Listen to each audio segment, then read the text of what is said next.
The War of 1812 is a story as much about a nation in conflict with itself as it is a clash of countries.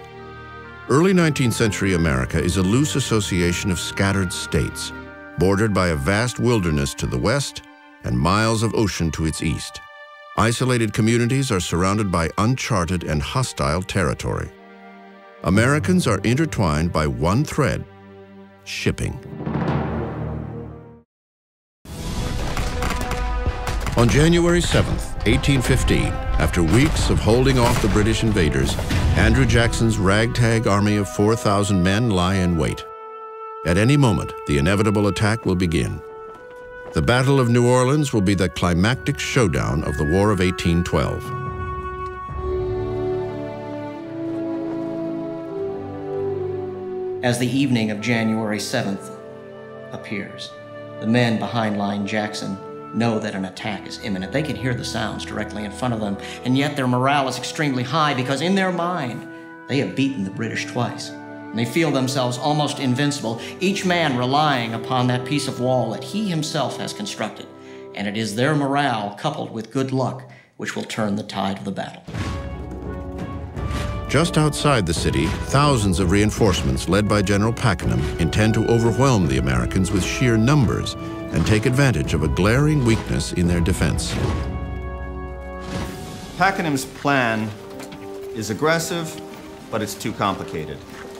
He's got too many columns moving forward, and everything has got to be timed to perfection.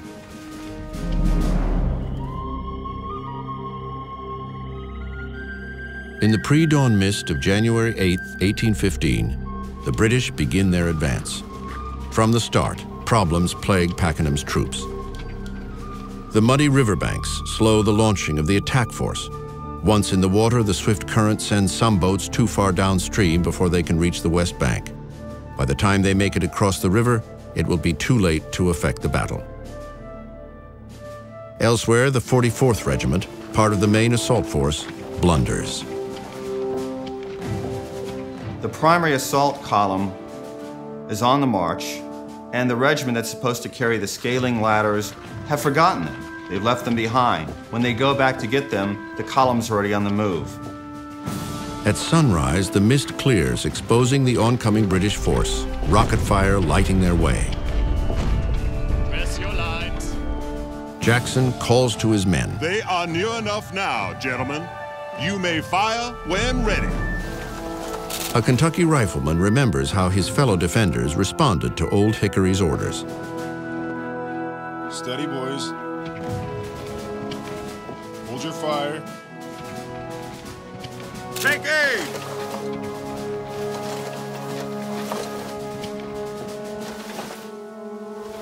Fire!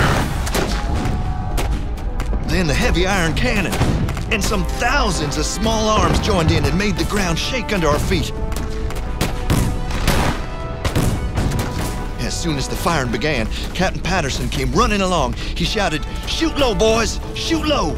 Break 'em!" The British Army has lost its commander. In just 20 minutes, the British High Command has been obliterated. The survivors realize they will never reach New Orleans and halt the attack. Improbably, Old Hickory's ragtag army has just trounced the world's best fighting force in little more than 2 hours. News of the victory spreads a euphoric nationalism throughout the country. But not everyone is celebrating. Those who oppose the war are about to pay dearly. The Federalist delegates who had pushed for secession are labeled as traitors.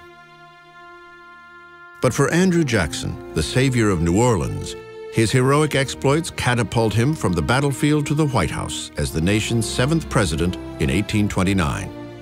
His election confirms the coming of age of a new America, forged by men who shaped the times through which they passed. The War of 1812 shouldn't be forgotten, because that's a turning point in the development of American democracy, American government, the American sense of who we are. It was the one moment that we needed psychologically to prove that we had a right to exist as an independent and free nation. And we did it at that time. After the War of 1812, we proved we were here to stay. And that's why I think it should be remembered by all Americans today. History remembers the War of 1812 as the Forgotten War.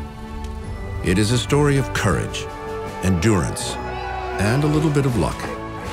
Forged by fire, united by will, a young nation defied the odds and won.